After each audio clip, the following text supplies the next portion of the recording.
Assalamualaikum warahmatullahi wabarakatuh.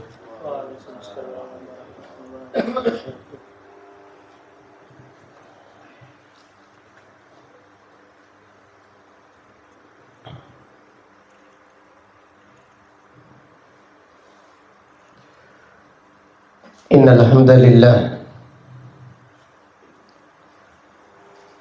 nahmaduhu wa nasta'inuhu wa nastaghfiruh. Wa na'udzu billahi min syururi anfusina wa min sayyiati a'malina. May yahdihillahu fala mudilla lahu wa may yudlil fala hadiya lahu. Wa ashhadu an la ilaha illallah wahdahu la syarika lah wa ashhadu anna Muhammadan abduhu wa rasuluh. Amma ba'du fa inna asdaqal hadithi kitabullah wa khairal hadi hadi Muhammadin sallallahu alaihi wasallam wa syarrul umuri muhdatsatuha wa kullu muhdatsatin bid'ah wa kullu bid'atin dhalalah wa kullu dhalalatin finnar. Allahumma faqihna fid din, Allahumma 'allimna at-ta'wil, Allahumma 'allimna ma yanfa'una wanfa'na bima 'allamtana wa zidna ilman wa aslih lana sya'nana kullah wa la takilna ila anfusina tarfata 'ainin. Alhamdulillah, kita melanjutkan kembali kajian tafsir Al-Quran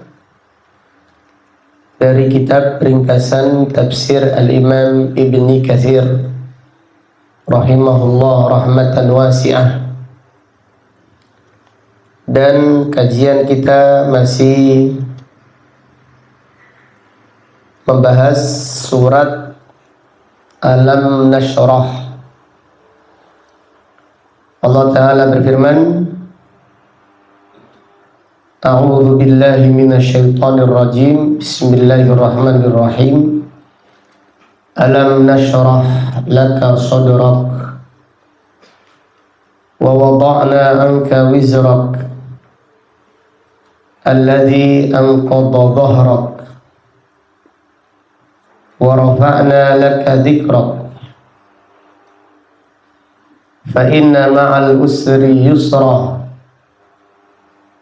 inna ma'al usri yusra fa idza faragta fansab wa ila rabbika farghab.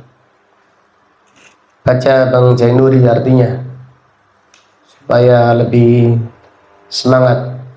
Barakallahu fiik. Bukankah kami telah melapangkan untukmu dadamu, dan kami telah menghilangkan darimu bebanmu yang memberatkan punggungmu, dan kami tinggikan bagimu sebutan namamu, karena sesungguhnya sesudah kesulitan itu ada kemudahan. Sesungguhnya sesudah kesulitan itu ada kemudahan. Maka apabila kamu telah selesai dari sesuatu urusan, kerjakanlah dengan sungguh-sungguh urusan yang lain, dan hanya kepada Rabb-Mu lah hendaknya kamu berharap.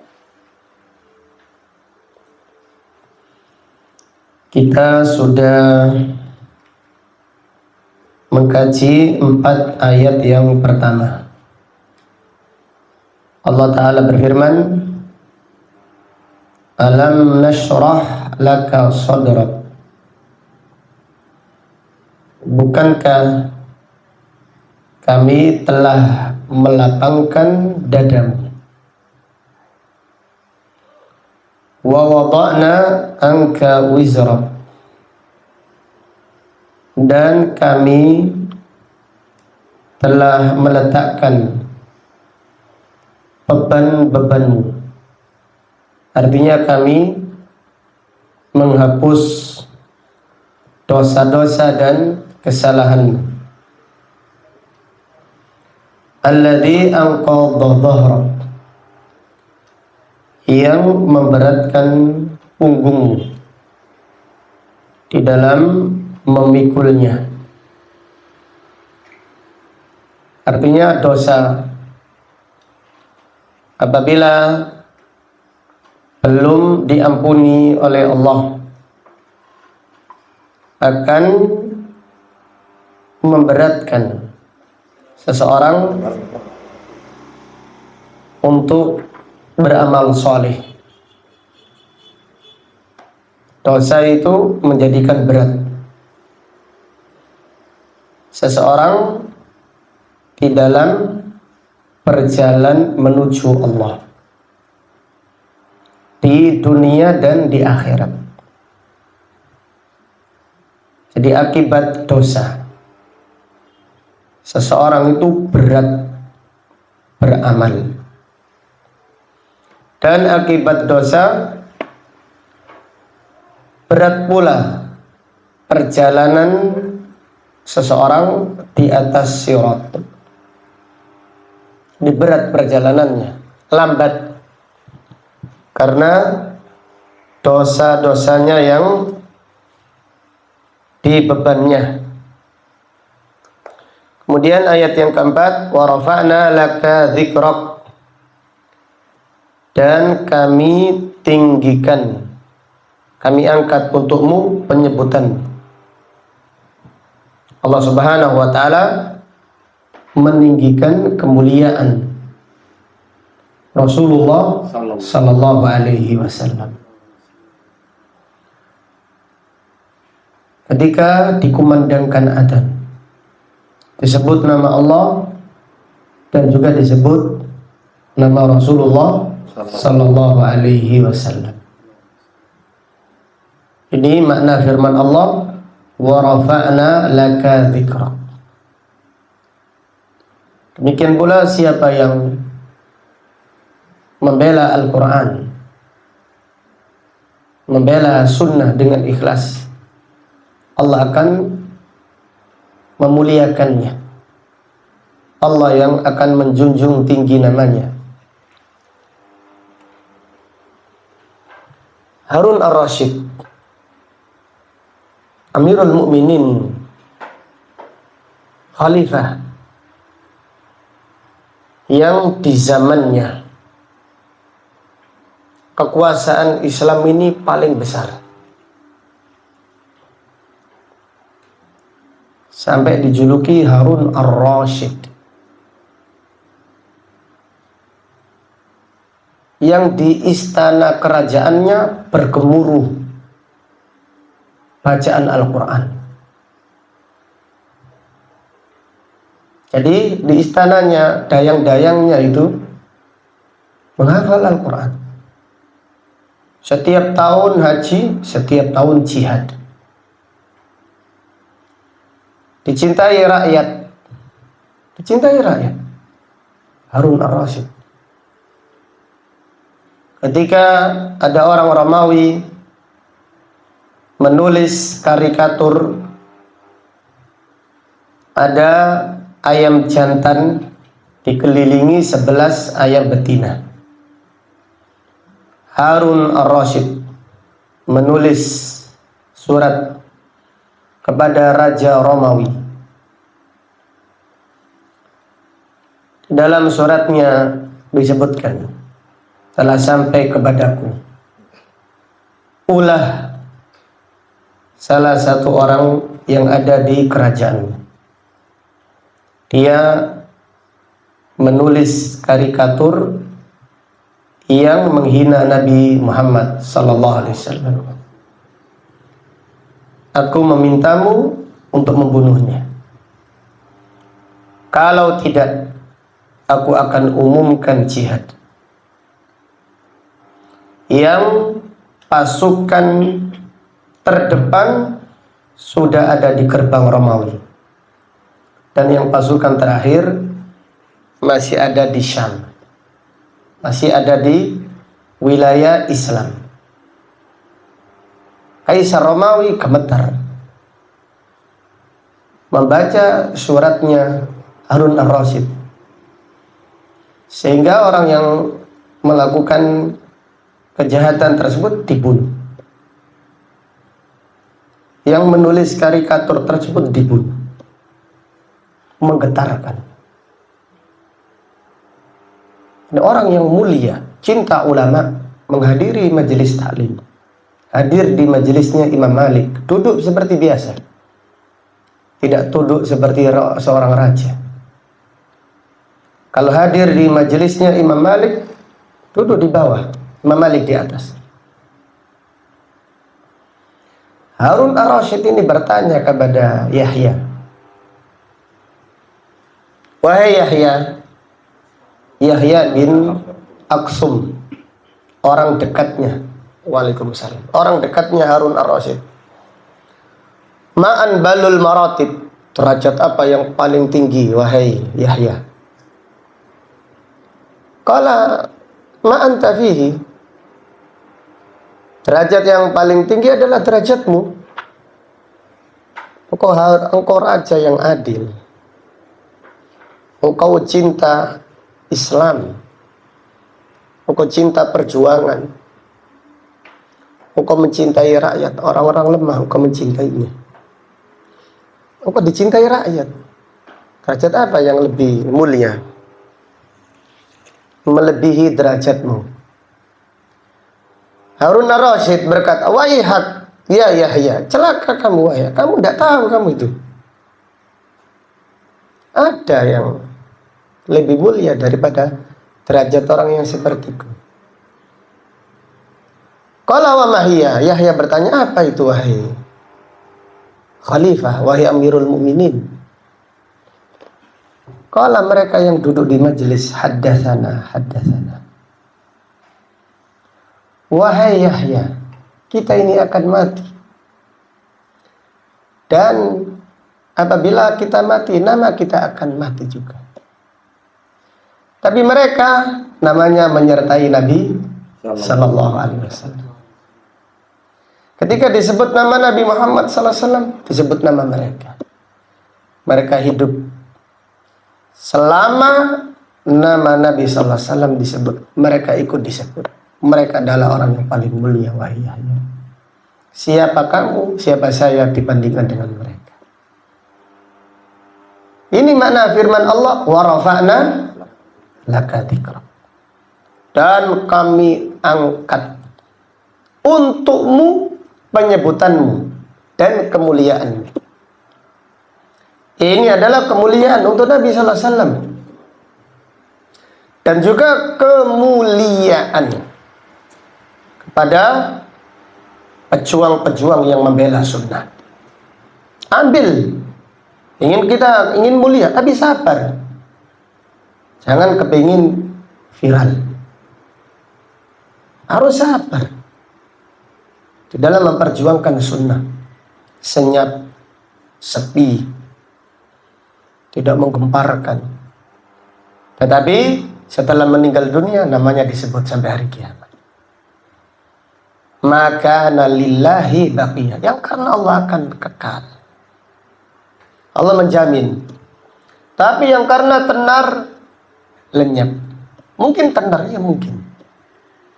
Viral mungkin. Dikenang, mungkin dikenang.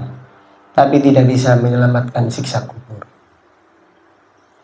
Karena tujuannya untuk dikenang. Tujuannya untuk nama.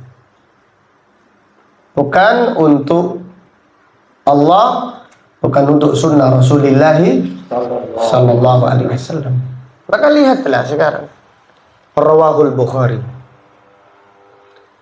Sahahahul Albani. Disahihkan si Albani. Setiap disebut hadis, disebutkan disahihkan si Albani. Sudah cukup, subhanallah. Namanya mengikuti hadis. Namanya mengikuti hadis Rasulullah sallallahu alaihi wasallam. Itu kemuliaan yang hakiki. Itu kemuliaan yang hakiki, kemuliaan yang diraih bahkan orang yang berjuang telah pergi meninggalkan kita, tapi namanya tetap disebutkan bersama Al-Quran, bersama hadis Rasulullah sallallahu alaihi wasallam. Jadi ada orang itu dikenang sesuai dengan apa yang diperjuangkan. Contohnya, ada orang yang memperjuangkan dunia. Disebut dunia itu, ingat fulan. Disebut kegiatan ini, ingat fulan. Tapi ada orang yang namanya melekat dengan Al-Quran, melekat dengan hadis. Contohnya kalau kita ingat Ibnu Katsir, ingat apa kita? Al-Quran. Allahu Akbar. Kita ingat, apakah Imam Ibnu Katsir itu waktunya itu longgar sekali? Dia menulis, subhanallah, sampai buta. Dia menulis kitab-kitab itu sampai buta. Jadi dia karena saking banyaknya melihat lilin itu, terutama di malam-malam seperti ini, tidak ada lampu. Tapi kalau bulan purnama keluar, ketika bulan purnama keluar, nulis di bawah bulan purnama. Susahnya perjuangannya, tetapi memperjuangkan Al-Quran. Namanya melekat dengan Al-Quran. Imam Bukhari melekat dengan hadis. Imam Muslim itu menghafal 300.000 hadis. Jadi riwayat Muslim itu yang sekitar 3.000 sekian atau berapa ribu sekian, itu dari 300.000 hadis dengan sanad-sanadnya. Mungkin satu hadis tapi dengan puluhan guru. Bagaimana perjuangan orang dahulu. Tetapi Allah memberi ganjaran dengan firman-Nya, wa rafa'na laka dzikrak, namanya menyertai siapa? Hadis Rasulullah sallallahu alaihi wasallam. Jadi ambillah peran ini, memperjuangkan Al-Quran, memperjuangkan hadis Rasulullah sallallahu alaihi wasallam, memperjuangkan Al-Quran, memperjuangkan hadis Rasulullah sallallahu alaihi wasallam.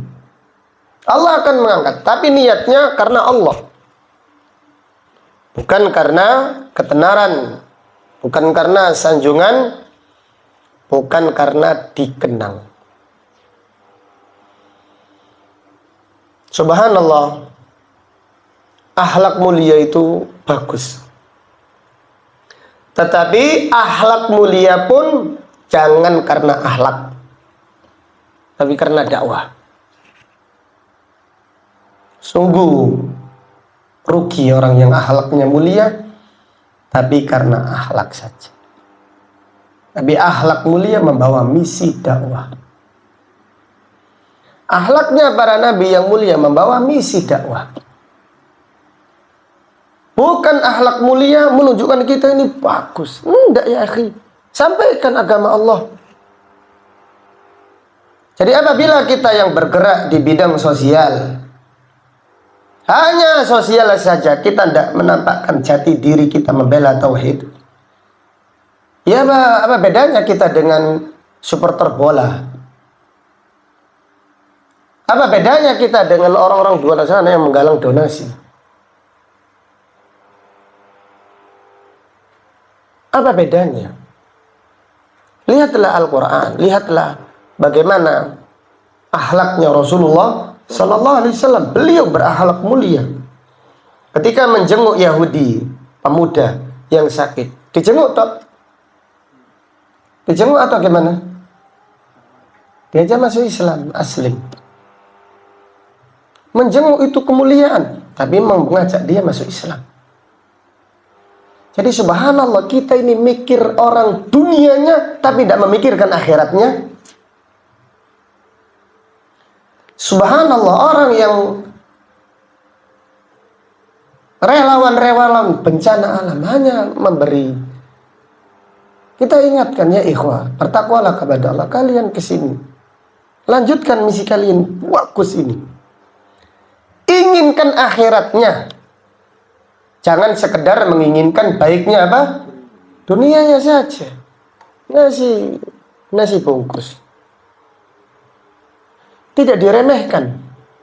Tidak diremehkan. Itu perbuatan yang mulia. Tetapi niatkan untuk akhirat. Untuk akhirat. Baru Allah berfirman, wa rafa'na laka ikram. Tapi kalau untuk dunia, ya selesai sudah untuk dunia. Kita ini menunjukkan kalau kita ini baik. Ya maksudnya apa? Tunjukkan kita ini berjuang di bidang apapun, tujuannya membela Al-Quran dan sunnah Rasulullah Sallallahu Alaihi Wasallam. Demikian. Kemudian Allah Ta'ala berfirman, fa inna ma'al usri yusra. Maka sesungguhnya setiap kesulitan terdapat kemudahan. Inna ma'al usri yusra. Sesungguhnya bersama kesulitan akan datang kemudahan. Kalau kita belajar bahasa Arab, kesulitan ada alif lamnya. Kemudian kemudahan harokatnya tanwin. Kalau kita belajar bahasa Arab, Allah menyebutkan kesulitan dengan al-usri. Ada alif lamnya. Fa inna ma'al usri yusra. Jadi kesulitannya itu ada alif lamnya, al-usri. Yusranya tidak ada alif lamnya, yusron. Apa faedahnya? Ini disebutkan Al-Imam Ibnu Katsir menyebutkan pernyataan para ulama. Qala Hasan Al-Basri, Hasan Al-Basri berkata, la yaghlibu usrun wahidun yusraini itsnaini. Satu kesulitan tidak mungkin mengalahkan dua kemudahan. Satu kesulitan. Jadi kesulitan yang disebutkan pada ayat ini itu satu. Kesulitan yang ada di ayat yang kelima sama disebutkan di ayat yang keenam. Tapi kemudahan yang ada di ayat kelima tidak sama kemudahan yang ada di ayat yang keenam. Kemudahan yang ada di ayat kelima tidak sama dengan kemudahan yang ada di ayat yang keenam. Kenapa? Al-Imam Ibnu Katsir berkata, annal usra mu'arrafun fil halaini. Kesulitan ada huruf alif dan lam. Ini kalau di dalam bahasa Arab alif lam ta'rif. Mu'arraf, diketahui. Di dalam dua keadaan, dua ayat. Fahuwa mufrad. Maka itu satu. Kesulitannya itu satu. Wal yusru, adapun kemudahan nakirah. Harokatnya tanwin. Yusron, yusron. Fata'addad, maka kemudahannya itu dua. Jelas ya? Jadi kesulitan yang disebutkan di ayat yang kelima sama dengan kesulitan yang disebutkan di ayat yang ke-6. Kenapa? Karena ada alif lamnya. Sedangkan kemudahan 2 disebutkan di ayat yang ke-5 beda dengan kemudahan yang ada di ayat yang ke-6. Itu rahasianya kenapa kesulitannya ada alif lamnya. Sedangkan kemudahannya harokatnya apa? Tanwin, yusran. Berarti kemudahannya ada 2 dan kesulitannya cuma 1. Maka Al-Imam Ibnu Katsir berkata, fal usrul awal ainusani. Kesulitan yang pertama sama dengan kesulitan yang kedua. Sama. Itu bukan kesulitan yang lain. Wal yusru ta'addad. Sedangkan kemudahan itu banyak. Sedangkan yang kemudahan itu banyak. Maka para ulama mengatakan la yaghlibu usrun wahidun yusraini itsnaini. Satu kesulitan tidak akan mengalahkan apa? 2 kemudahan. Yakinlah. Apabila kita diberi kesulitan oleh Allah 1, Allah akan memberikan berapa? 2 kemudahan. Itu paling tidak. Artinya apa? Setiap kesulitan pasti datang apa? Kemudahan. Pasti. Tidak mungkin tidak. Itu adalah keyakinan. Dan Allah itu tergantung keyakinan hambanya. Allah itu tergantung keyakinan hambanya. Al-Imam Syafi'i berkata, sabran jamila ma aqrabal faraja. Bersabar dengan kesabaran yang baik, alangkah dekatnya jalan keluar. Man raqaballaha fil umuri najah. Siapa yang merasa selalu diawasi Allah di dalam semua urusannya, dia pasti sukses. Man sadaqallaha lam yanalhu adha. Siapa yang jujur kepada Allah, dia tidak akan merasakan gangguan.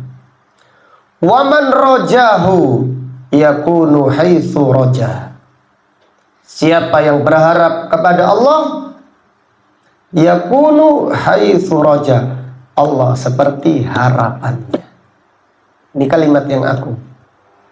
Wa man rajahu yakunu haitsu raja. Siapa yang berharap kepada Allah, maka Allah seperti harapannya. Tapi berharap itu dengan keyakinan, bukan dengan angan-angan. Hasan Al-Basri berkata, laisal imanu bitamanni. Iman itu bukan dengan angan-angan. Orang yang angan-angan itu bukan orang yang berharap. Walakinnal imana, tapi iman itu ma waqara fil qalb, yang teguh di hati. Wasaddaqathul a'malu, yang dibuktikan dengan apa? Amal. Orang yang yakin itu orang yang bersungguh-sungguh. Orang yang berharap kepada Allah adalah orang yang mujahadatun nafs.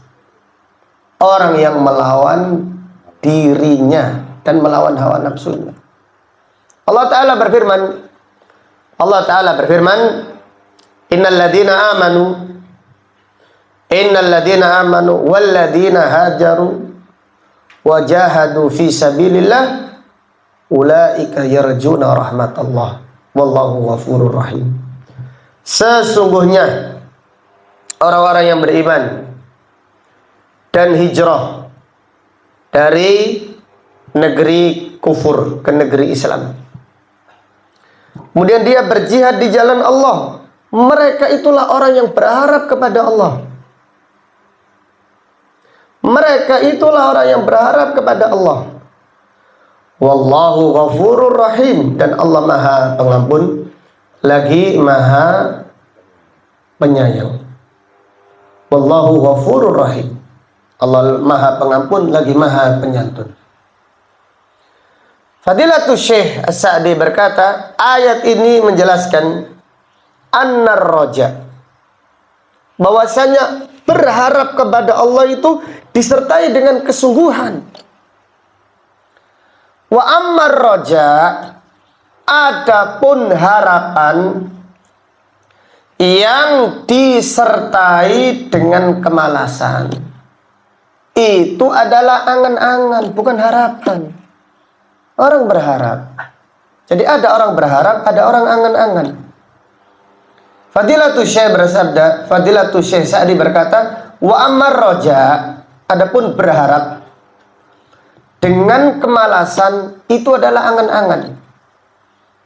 Bimangzilati, seperti orang yang ingin anak tapi tidak menikah. Gimana dia? Seperti orang yang ingin panen tetapi tidak mau bercocok tanam. Ini mustahil. Itu adalah kemustahilan. Jadi orang yang berharap adalah orang-orang yang bersungguh-sungguh. Kembali kepada firman Allah, fa inna ma'al usri yusra, inna ma'al usri yusra. Nabi SAW bersabda, alam, ketahuilah, anna al-faraja ma'al karbi, wa anna nasra ma'as sabri, wa anna al-faraja ma'al karbi, fa inna ma'al usri yusra. Rasulullah SAW bersabda kepada Abdullah bin Abbas yang masih kecil, wahai anak kecil, ketahuilah bahwasannya pertolongan Allah itu dengan kesabaran, dengan sabar, dan bahwasannya jalan keluar itu ma'al karbi, setelah penderitaan. Fa inna ma'al usri yusra, dan setelah kesulitan pasti datang apa? Kemudahan. Allah Akbar. Jadi ini adalah hadis yang agung. Nabi SAW mengajarkan anak kecil, fa innan nasra, pertolongan Allah itu pasti datang, tapi bersama kesabaran. Fa innan nasra ma'as sabri, bersama kesabaran. Wa innal faraja, dan sesungguhnya jalan keluar ma'al karbi, setelah penderitaan. Fa inna ma'al usri yusra, dan sesungguhnya setelah kesulitan pasti datang apa? Kemudahan. Allah Ta'ala berfirman, fa inna ma'al usri yusra, sesungguhnya setelah kesulitan pasti ada kemudahan. Inna ma'al usri yusra, sesungguhnya setelah kesulitan pasti datang kemudahan. Kesulitan pada dua ayat ini satu, sedangkan kemudahan pada dua ayat ini ada apa? Dua. Dan satu kesulitan tidak akan mengalahkan dua kemudahan.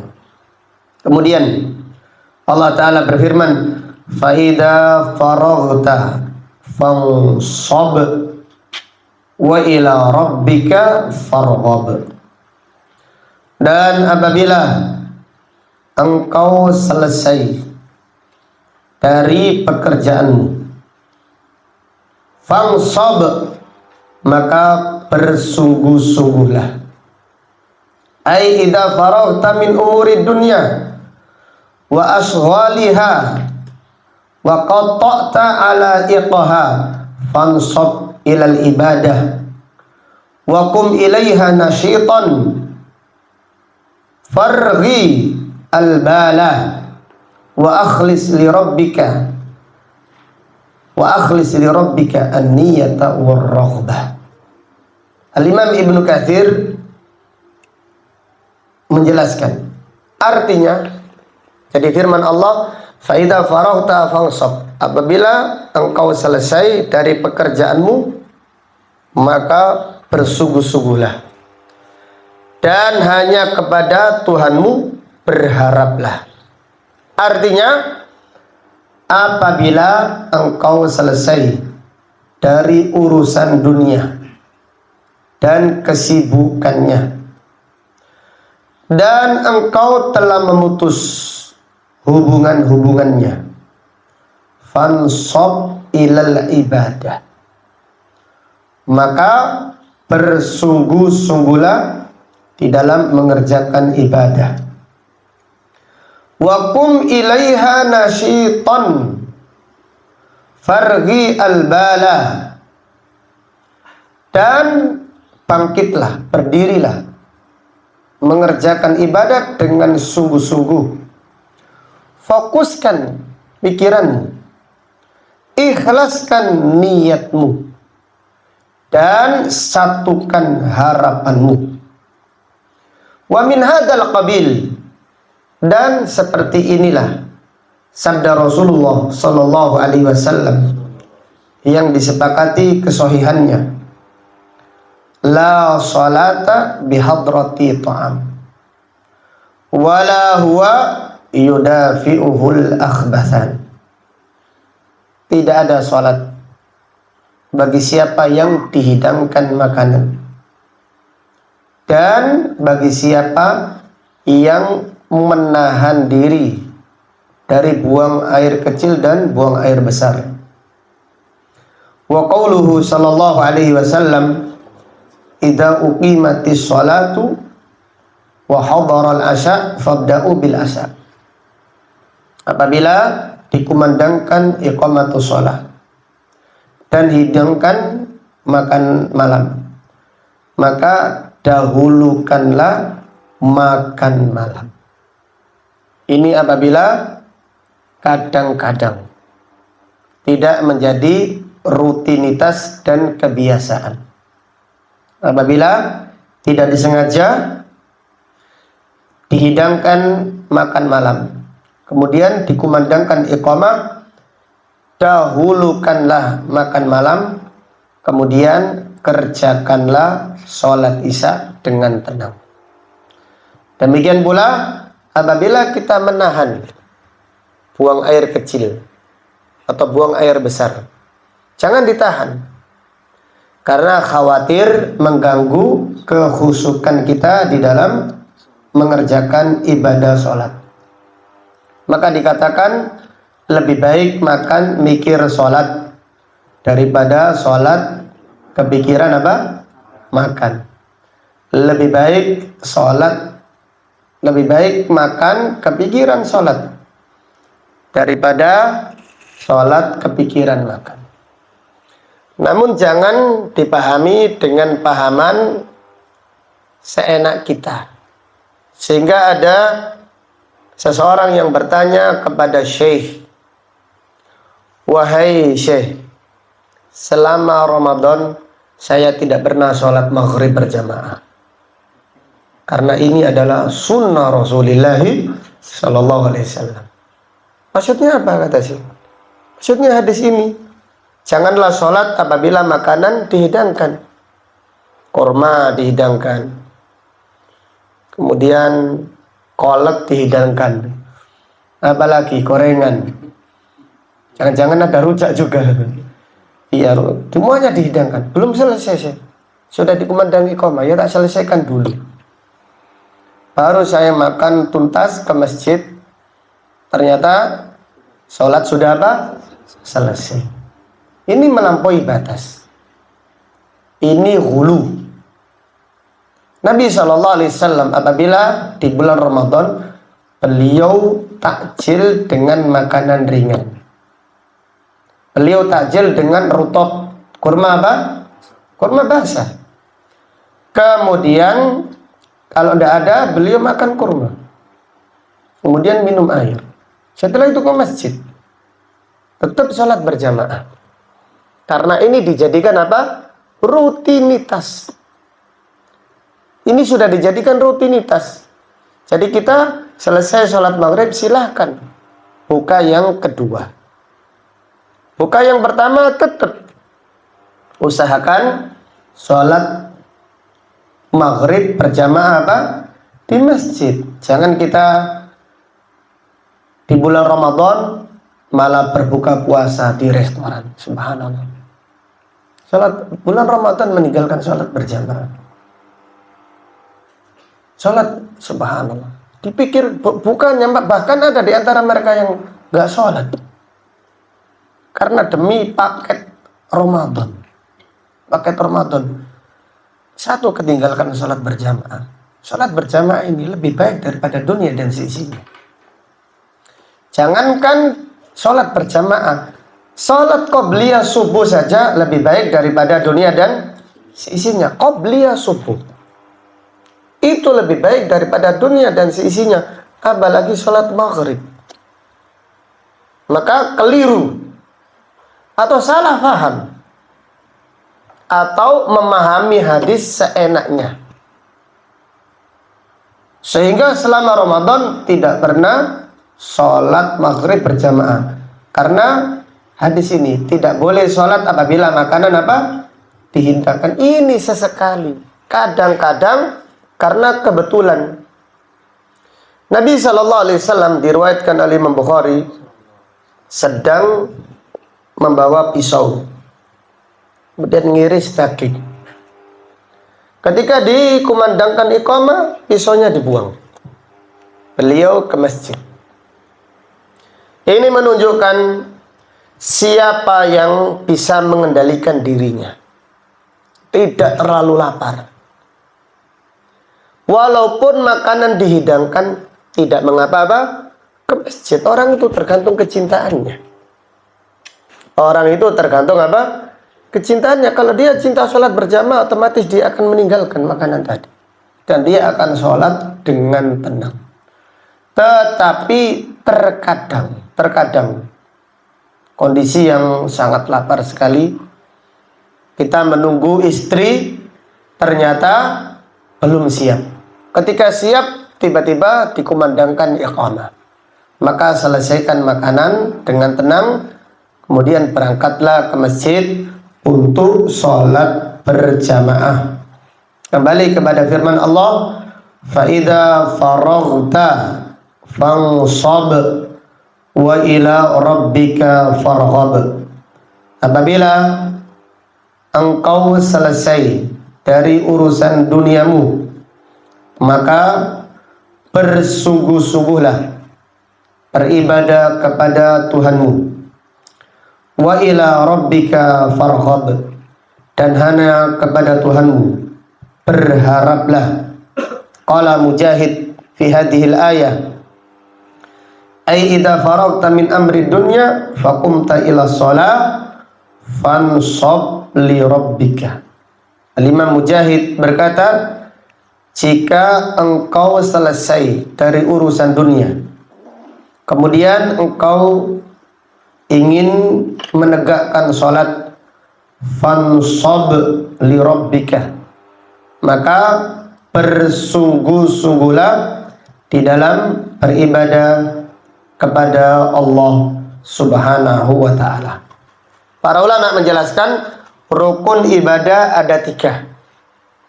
Rukun ibadah ada 3. Yang pertama as-sidqu. Yang pertama adalah jujur. Yang kedua adalah ikhlas. Yang kedua adalah al-ikhlas. Yang ketiga adalah al-mutaba'ah, mengikuti sunnah. Jadi rukun ibadah ada 3. Yang pertama adalah as-sidqu. As-sidqu artinya jujur. Jujur yang dimaksud pada hadis ini, pada pembahasan kita ini artinya semangat. Tauhidul iradah, menyatukan tekad, menyatukan keinginan. Itu adalah orang yang jujur di dalam ibadahnya. keinginannya itu satu di dalam beribadah kepada Allah. Maka dikatakan orang yang semangat, tekadkan, satukan keinginan. Seperti itu. Artinya meninggalkan kemalasan. Orang yang kurang semangat, dia itu beribadah, tetapi masih melawan malasnya, masih menunda-nunda. Ibnul Qayyim Al-Jauziyah mengatakan, orang yang ikhlas, kemudian ibadahnya sesuai sunnah, tetapi malas, ibaratnya orang yang lumpuh, atau ibaratnya orang yang diikat. Tahu jalan menuju surga, tapi dia diikat. Atau ibaratnya orang yang lumpuh, tahu jalan menuju surga, tapi dia tidak berjalan-jalan karena kemalasannya. Maka ini memerlukan kesungguhan, memerlukan as-sidqu, kejujuran di dalam beramal. Ini makna firman Allah, fa idza faraghta fansab wa ila rabbika farghab. Dan apabila engkau selesai, maka bersungguh-sungguhlah, dan hanya kepada Tuhanmu berharaplah. Artinya kerjakan ibadah dengan tekad yang kuat, dengan sungguh-sungguh, bukan dengan malas-malasan. Kemudian rukun yang kedua adalah ikhlas. Ikhlas itu adalah syarat diterimanya amal di sisi Allah Subhanahu wa ta'ala. Kemudian yang ketiga adalah sesuai dengan apa? Sunnah Rasulullah sallallahu alaihi wasallam.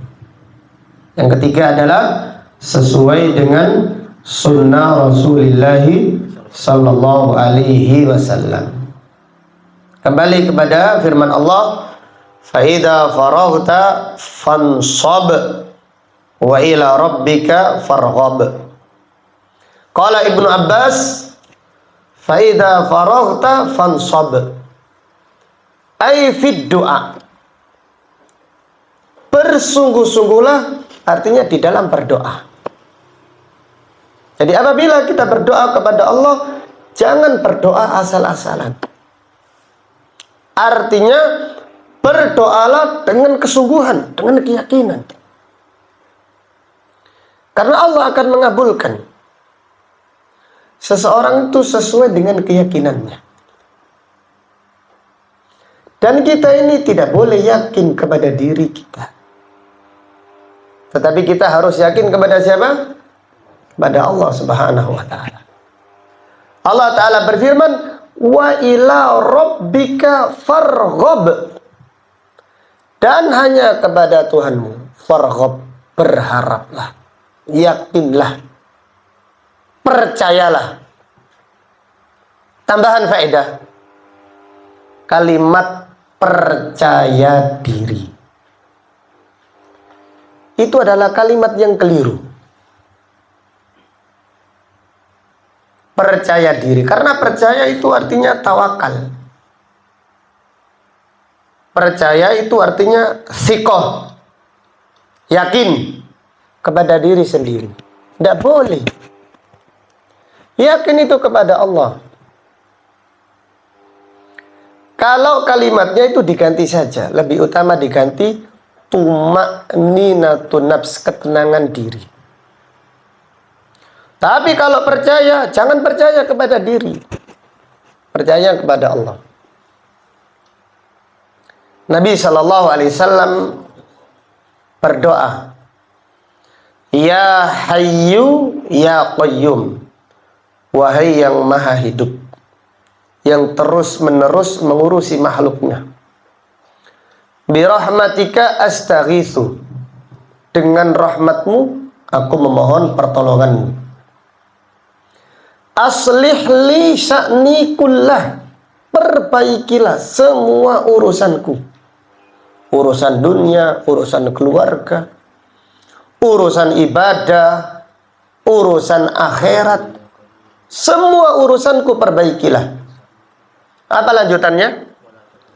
Wala takilni ila nafsi tarfata ainin. Janganlah engkau menjadikan aku bersandar kepada diriku sekejap mata.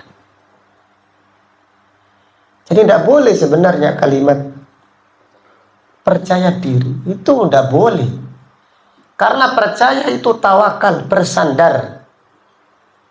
Tapi kalau diganti dengan tumakninatun nafs, ketenangan diri, tidak apa-apa.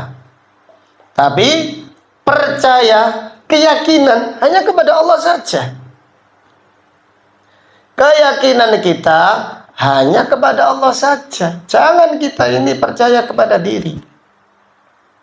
Walaupun hanya apa? Sekejap mata. Maka ini diingatkan oleh para ulama. Tidak boleh kita mengatakan percaya diri. Sikotu. Siko itu percaya. Apa artinya tawakal? Abdullah bin Abbas berkata, as-sikotu billah, yakin kepada Allah. Kita ini yakin, tapi kepada Allah. Jangan yakin kepada apa? Diri. Yakinlah kepada dirimu, kamu bisa. Jangan. Jadi keliru. Jainuri. Masya Allah. Jadi yakinlah, kita ngasih motivasi, yakin bisa. Yakin sampai bisa. Yakin kepada Allah. Allah menolong sampean. Tenanglah. Tumakninalah. Tenanglah. Yakinlah kepada Allah. Percayalah kepada Allah. Jangan mengatakan percayalah kepada diri Anda. Janganlah kalian tidak percaya kepada diri sendiri. Nah, keliru gitu. Islam itu menjaga niat dan Islam juga menjaga apa? Lafaz. Islam itu menjaga niat dan Islam juga memperbaiki lafaz. Maka makna firman Allah, wa ila rabbika, dan hanya kepada Allah saja berharaplah. Yakinlah. Jangan yakin kepada diri sendiri, itu tidak boleh. Itu kesombongan. Itu adalah kesombongan. Seperti Qarun. Qarun berkata, qala innama utituhu ala ilmin indi. Hartaku yang banyak ini karena ilmuku. Hartaku yang banyak itu karena ilmuku tentang ilmu bisnis, ilmu perdagangan. Allah berfirman, awalam ya'lam annallaha qad ahlaka min qablihi minal quruni man huwa ashaddu minhu quwwatan wa aktsaru jam'a wala yus'alu an dunubihimul mujrimun. Jadi intinya Allah menegur Fir'aun, Allah menegur Qarun karena dia menyandarkan apa yang didapatkannya kepada dirinya. Ini kesombongan. Itu merusak tauhid seseorang. Tapi kita husnudzon mayoritas yang mengatakannya tidak paham apa maksudnya. Maka lebih utama diganti ketenangan. Tenang sampean. Yakinlah kepada Allah. Tumakninatun nafs. Nah, ini insya Allah tidak mengapa. Tetapi percaya diri, keyakinan diri, gak boleh. Kita harus yakin kepada Allah. Al-Imam Nawawi menulis babun al-yaqinu wa tawakkal. Bab yakin dan tawakal. Bab yakin dan tawakal. Yakin itu kepada Allah disertai tawakal. Bukan kepada diri sendiri. Tawakal harus disertai dengan apa? Keyakinan. Karena ya tawakal tidak yakin itu putus asa.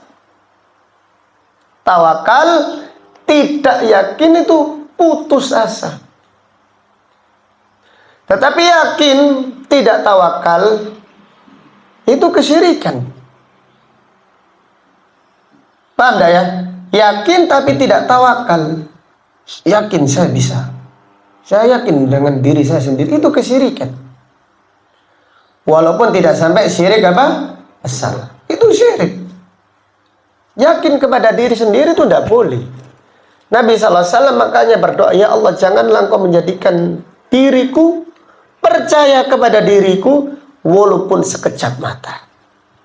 Wala takilni ila nafsi tarfataini. Bismillah, dengan pertolongan Allah saya bisa. Jangan yakin saya bisa, yakin saya bisa. Jangan. Bismillah, saya yakin dengan pertolongan Allah. Bismillah artinya dengan semua asmaul husna saya akan ditolong oleh Allah. Saya bisa. Seperti itu. Tapi kita tawakal kita hanya kepada Allah Subhanahu wa ta'ala. Nah, ini tafsirnya Abdullah bin Abbas. Maka Abdullah bin Abbas ketika menjelaskan makna tawakal itu as-siqatu billah, percaya hanya kepada Allah. Imam Ahmad bin Hambal mengartikan makna tawakal, artinya putus asa dari diri sendiri, kemudian bergantung hanya kepada Allah. Jadi qat'u al-istishraf ala nafs, tawakal itu adalah memutus kepercayaan kepada diri sendiri dan bersandar hanya kepada siapa? Pada Allah saja. Ini tauhid. Maka orang-orang yang tauhidnya lemah gampang mengatakan, ojo kuatir ono fulan, kita ini ada acara, ojo kuatir ono ini beres kabeh insyaallah. Ini tanda orang yang lemah tauhid. Ojo kuatir, ada siapa? Ada Allah. Jangan khawatir, innallaha ma'ana. Ini pernyataan Nabi sallallahu alaihi wasallam kepada Abu Bakar. La tahzan, jangan khawatir, innallaha ma'ana. Bukan berkata jangan khawatir, aku ada di sampingmu. Ya, jangan khawatir, aku selalu bersamamu. Jangan khawatir, la tahzan, innallaha ma'ana. Subhanallah, terkadang teman-teman sudah ngaji, tenang Ustaz, jangan khawatir, ini ada fulan, beres semuanya kan. Diganti lafadznya, jangan khawatir, Allah yang akan memudahkan semua urusan kita. Ini makna firman Allah, wa ila rabbika, dan hanya kepada Rabbmu. Hanya ini artinya tauhid. Farhob, berharaplah, yakinlah, demikian. Wallahu taala alam. Kemudian di sini Al-Imam Ibnu Katsir membawakan pernyataan Al-Imam Sufyan Ats-Tsauri rahimahullah.